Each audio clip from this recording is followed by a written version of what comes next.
All right, gentlemen, today we're going to be talking about the book of Revelation as the dates listed historically and why I believe it is a future interpretation. So, you have heard that in early church tradition, the book of the Revelation is considered to be historical in nature, having been fulfilled in AD 70 with destruction in Jerusalem. However, I'm going to attempt to lay down some evidence that supports a futuristic view in historical documentation of the era.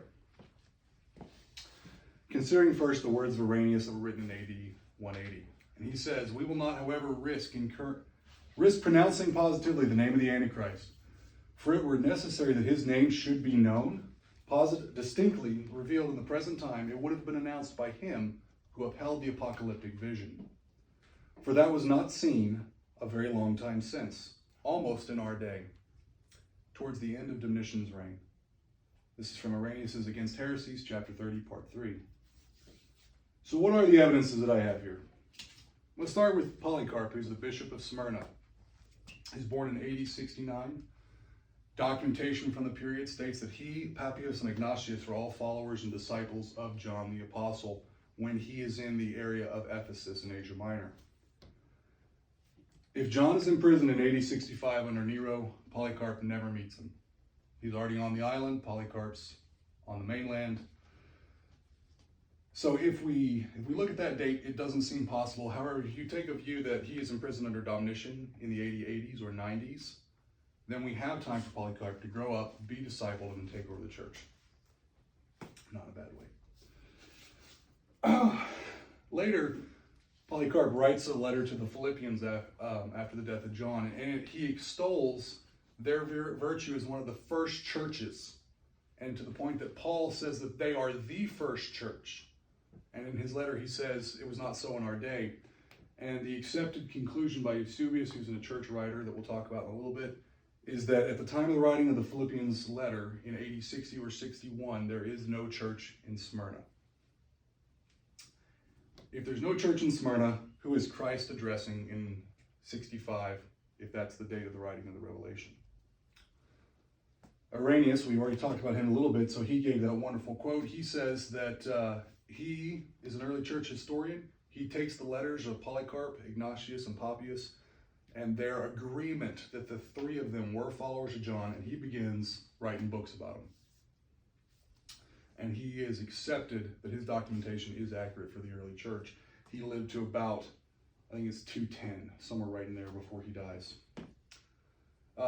Justin Martyr is the man the term martyr comes from. He's killed in 165 AD by the emperor, along with all his students.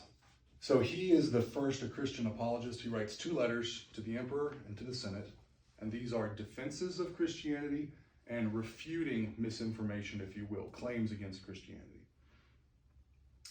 And he said this about the future view of Revelation in his portion Dialogue with Trypho. He says, "But I and others who are right-minded Christians on all points are assured that there will be a resurrection of the dead and 1,000 years in Jerusalem, which will then be built, adorned, and enlarged as the prophets Ezekiel and Isaiah and others have declared." Justin Martyr was certainly of the opinion that there is going to be a future millennial kingdom in a new Jerusalem.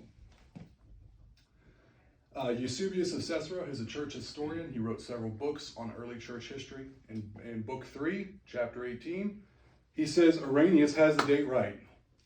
John is imprisoned during Domitian's reign.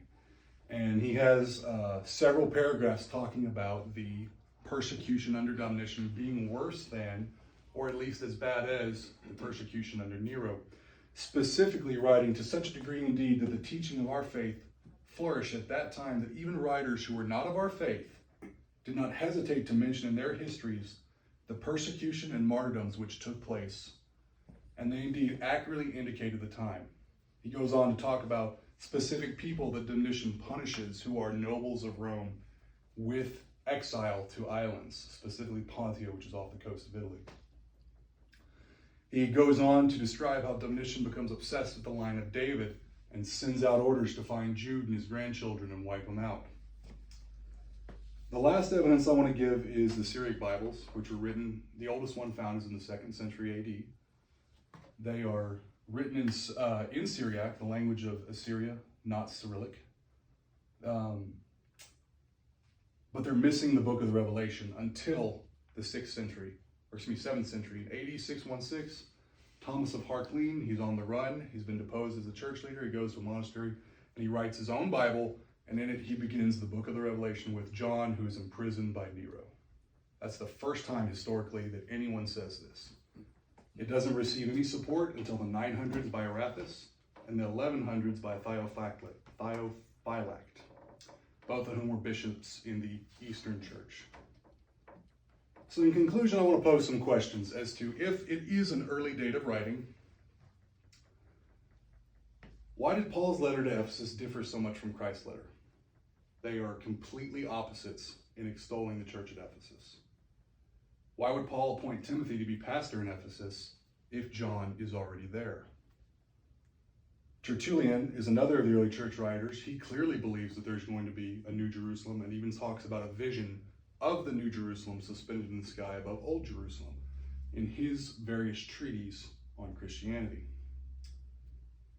There is not a single Neronian date given by any of the churches in Asia Minor. None of their writings talk about John being imprisoned in Patmos under anyone but Domitian. And finally, the idea that Revelation is historical in nature does not become church theology until after the 3rd century AD, when you have a consolidation of power under the Roman Church. If you'd like any of these references, I can give them to you by email. And if you have any questions, I'll be happy to answer them for you.